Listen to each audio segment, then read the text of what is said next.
You can really feel the animator's sweat as he nears the end of his 13-hour Japanese workday at the Square Enix Insane Asylum, leaping 60 feet How's it going, people? Jack here, wait for another video. So, I've got to say, I've tried. I have tried to understand the wacky, wavy, inflatable world of Final Fantasy, and I can't. To me, it very much feels like the Fate franchise. Like, the more I try to dig into it to understand it, the less reasonable, or the less sense it makes. If you're watching, I'm sorry. Lucifer, if you're watching, the fuck, dude. When it comes to Final Fantasy 15, I think that if it wasn't for the existence of Aaron Paul and the movie Kingsglaive, I wouldn't have been able to understand jack of what was going on. Like, you have a game that is like divided in 15 chapters, half of it is like a road trip, the rest is... doesn't make sense. The game is just super weird to me, man, and I don't know, perhaps through the effort of max0r, things are going to make a lot more sense. Hopefully. But with that said though, let's jump into the review. There are spoilers in the video. Spinal Stagnancy 15 is one of the most unintentionally funny games ever made, and I don't award that distinction lightly. It's trying its best. In this game, you play as John Fantasy, an intrepid prince of insomnia, accompanied by the BTS. It is called Insomnia. They travel across Korea in their bid to dodge the draft and re-establish the Joseon dynasty with Jungkook as their one true king. If you can think of it, 15 has it. Do you want to conscript God to kill endangered animals, entering Super Saiyan mode to kill a sea snake, compress a mountain-sized turtle into a black hole, the longest and boss. The entire game's leveling system because of Lasagna. Yeah, that's possible. Is it a good game? Well, that's debatable. The original director wanted to make the game a musical, but you know, thank God they added the hyper-realistic pizza. It just wouldn't be the same. This game is one of the most baffling design disasters that I've ever seen, and showing it to you in its full absurd glory is a service to my country. With Hurricane Force tonal shifts, batshit story, and utterly incomprehensible combat, there is no part of this game that didn't surprise me, although I don't think they intended that. So come along as we dive headfirst into the boy band madness and recall the finest game of 2016.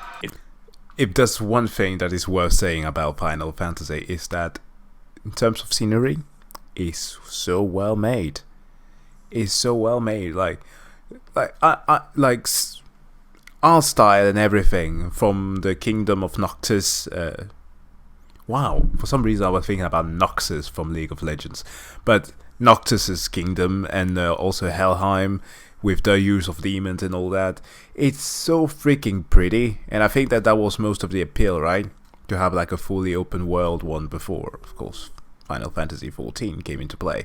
Yeah, it was just nice. If you know any Latin, this game is fucking insulting. Our story begins with the King of Korea, whose name is King Lightheaven, the 113th. I looked it up on the wiki. Their dynasty is only 2,000 years old, meaning what? 113?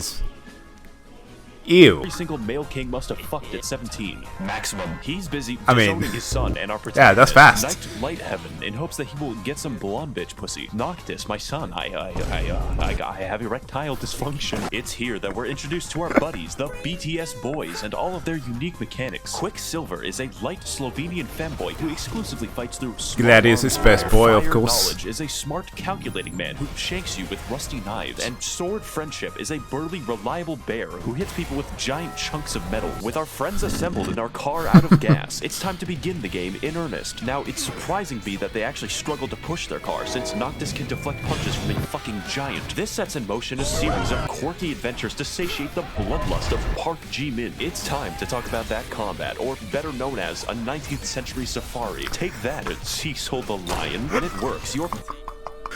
How can you do it? You can't do Cecil like that. Cecil is a national treasure.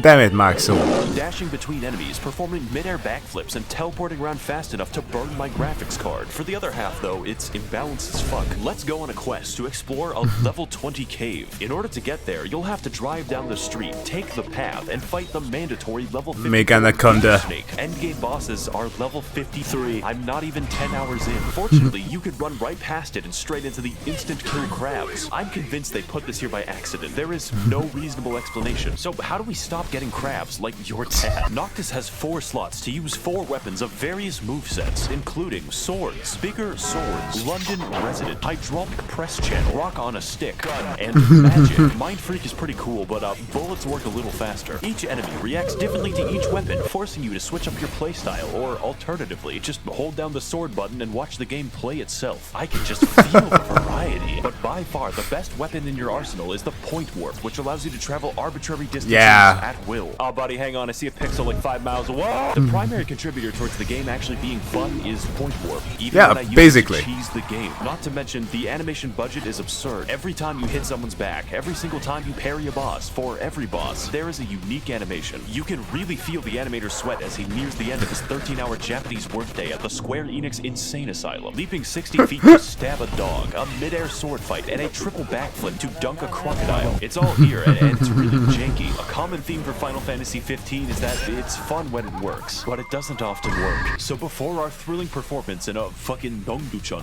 it's important that we go over the rest of our thrilling Korean lore to answer such questions as, why has our dad sent us to Nevada? Why is the cow big? Why won't a virtual YouTuber Tsunamaki Watami collaborate with me? Okay, so max0r truly wants to have that collaboration in. By the way, there was a whole thing there in the beginning I saw with the Assassin's Creed costume, because I was playing Origins at the time as well, and there was a whole thing about you uncovering some mysteries that were connected to no, it wasn't Square Enix. Like, what was the relation to it? Because you got to have a chocobo costume as well as Noctus's sword within Origins, but I don't remember what the correlation between the two was at all.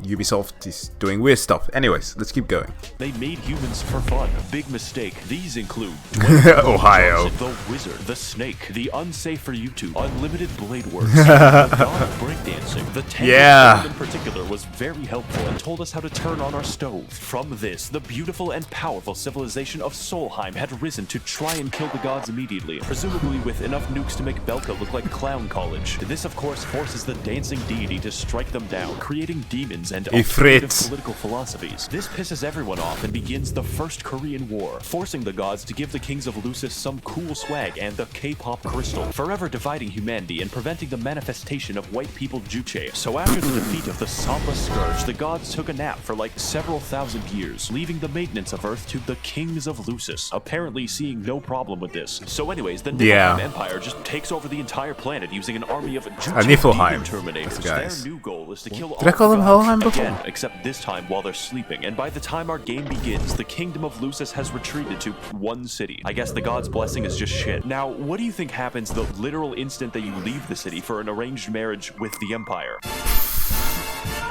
King's Slaves!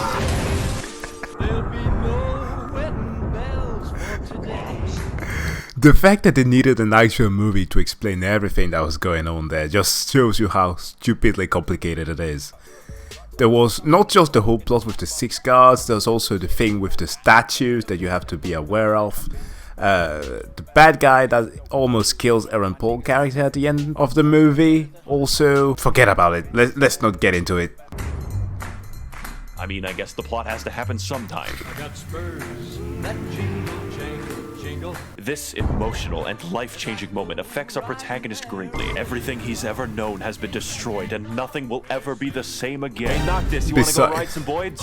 Beside his childhood trauma. Family. With our lives permanently destroyed, it's time for Noctis to begin the true trials of a king. The first step of which is to find all of the tombs of previous kings spread throughout the world and steal their shit so we can enter Super Saiyan mode. Thanks, Grandpa. Your ashes were delicious. This is when the problems begin, and they don't end. Director Tetsuya Nomura was, to put it lightly, a fucking batshit. Again, he tried to make the game a musical because he watched Les Miserables once. There is no escaping the ghost of cut content. It has so many unique and amazing locations that you see one time. It's as if the game has too much money, but the budget had to be prioritized by fucking Cleverbot. This took 10 years and 2 engines to make. When you play Quest, it introduces some new characters in elaborate cutscenes and then kills them in a minute. You would think the open world would be some relief from this, but I know, right? Car is on trails. They didn't even program driving. What does that remind me No. of? Speaking of things that the developers forgot to do, side quests. There's a few of them, but out of the 206 possible activities, there were only 2 that were good. How can this be? Well, the best way to describe why is to engage in one, and I think this market looks like a great place to start. Hey, what's up, king of the planet? So I was driving my car and I just One thing this game excels at: food. Food. happened to kill my wife by crashing into a tree at 90 miles per hour. Sounds good. I need you to go find my mangoes. You're fucking what? I left them in the truck after killing my wife in a car crash. I don't think your problem is mangoes. Can you find my mangoes? Alright, we'll just go and find the mangoes. Wow, look at these bees. Thank you for finding the mangoes that I lost when I killed my wife. Okay. A while back, I lost a few apples on the side of the road while driving at night. Okay, let's go do that. Apparently, because they didn't have enough money to waste, Square Enix put a cup noodles quest into the game. The characters actively rant about the deliciousness of cup noodles. They're easy to make whenever you've got a craving, and they're delicious to boot. If you take something already delicious like cup noodles and add in the finest, freshest ingredients, what do you get? The ultimate. So heading through the map's disguised hallways on our disguised train, we travel between locations noodles interspersed between is vast stretches of cuisine. absolute nothingness. This game already Exquisite. looks great. Our gang rides to the city of Lestalem in search of Noctis's ibuprofen. Fortunately, this well-dressed and not suspicious individual has all of the answers that we need. This is Ardyn.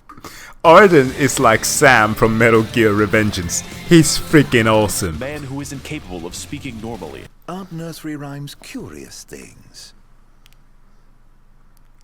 What? He is willing to lead us to Dwayne "The Rock" Johnson's medicine cabinet, and we accept without hesitation. So after entering his white van with free My Chemical Romance CDs, we arrive at Dwayne "The Rock" skyrocketing rock slide rocket sprocket. I came here to clear a headache.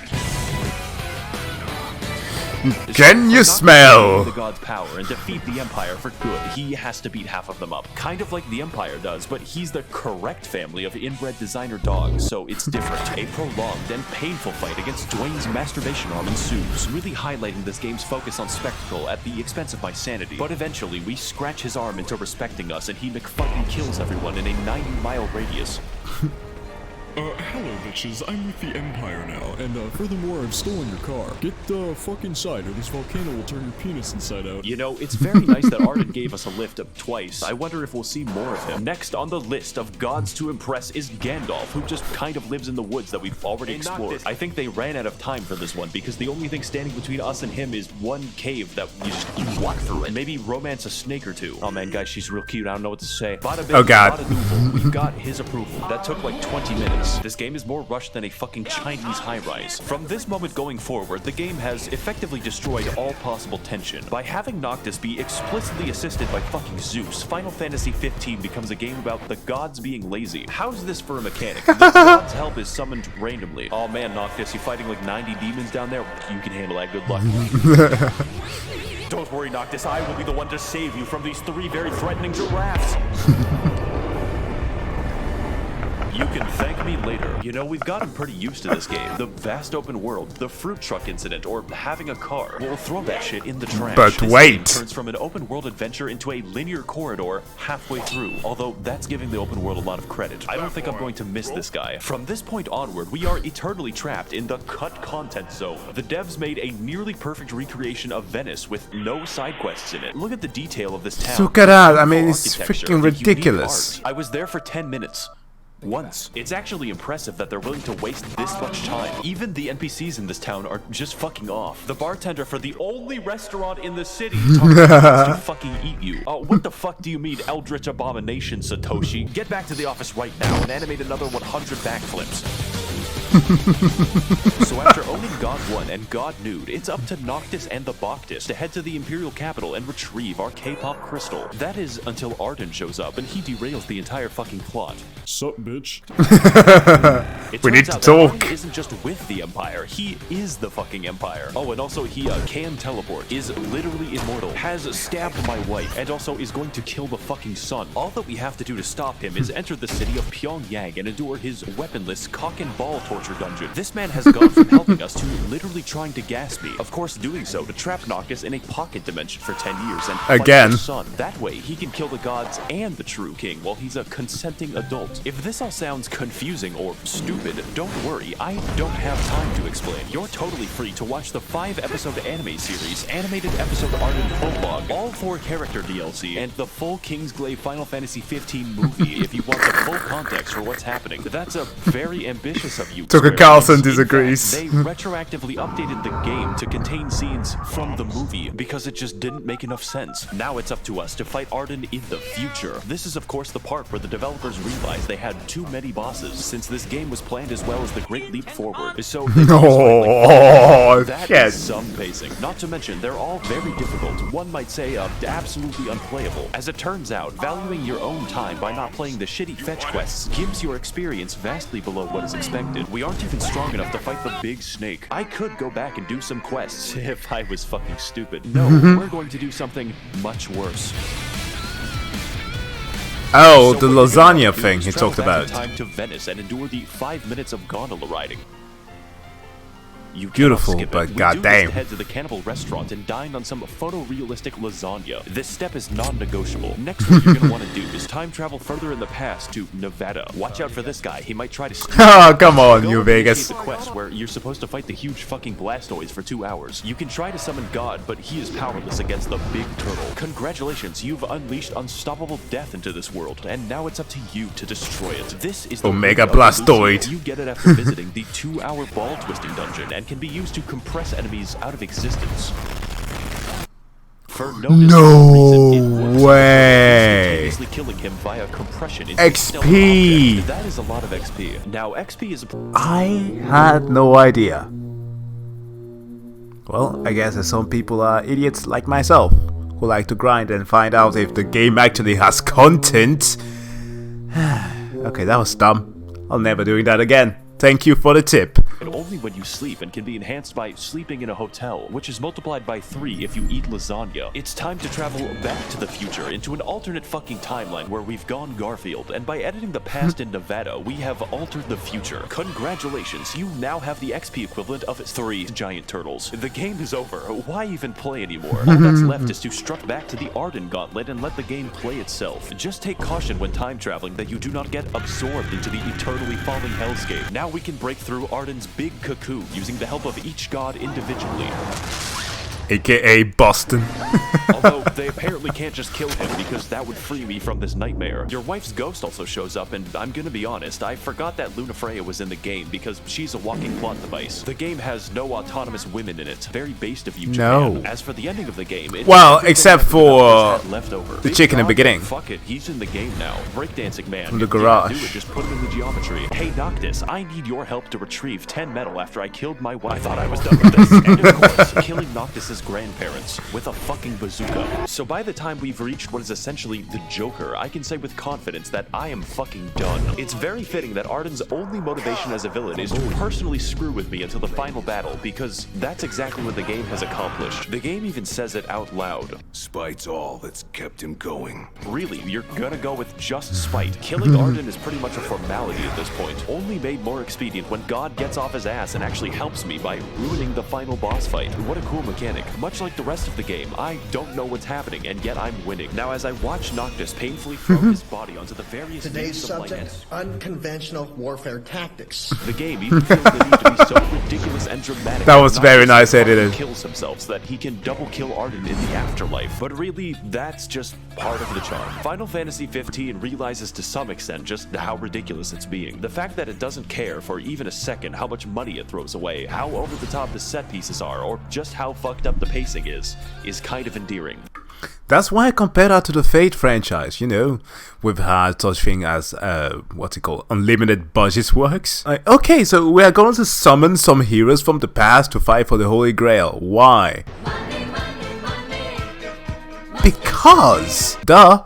The game has altered genres hour by hour. It has both too much money and not enough money. It's both an open world game and a string of set pieces. And the combat is great. or it's terrible. One could say it depends on your outlook. There's this moment near the end of the game where it asks you to reflect. It's taken pictures of you throughout the game, and I was going to choose the one that exemplified my playthrough. I didn't think that it meant much until the final cutscene where Noctis shows a picture of the massive turtle to his wife, looking fondly back at all the broken experiences he went through, and I burst out laughing for several minutes. Nothing will ever describe to you what the game is about more than that. This product is not worth any of your money. It will never be, but holy shit, maybe it was worth my time. I would like to thank the Illuminati for funding this channel with their reptilian dark money to prevent my starvation. If you would like to contribute to the channel and ensure the reign of our lizard overlords, you can head to my Patreon to learn more. Thank you all for watching and waiting, and of course, you have 9 days to live. Wait, why 9 days? I thought that was 7 days. Oh, I'm just stuck into the ring motion of things. But there you go, people. That was Spinal Stagnancy 15. A game that makes very, very little sense. But as he said, there's kind of an endearing thing about that. When the studio is just able to throw as much money to anything as they want. Well, I'm not too sure. Actually, is it still Square Enix is also responsible for Final Fantasy XIV? The MMO? Yes. Oh yeah, okay, well, they are not lacking in anything, so they're all good. They are all good. But that's been it for today's reaction, guys. Thank you so much for checking this out, and thanks max0r for allowing me to react to this. Of course, I highly recommend that you go and subscribe to his channel, give him your support, and if you like the video, of course, like and or subscribe to see more. And with that said, I wish you all to have a wonderful day. See you guys in the next one. Bye.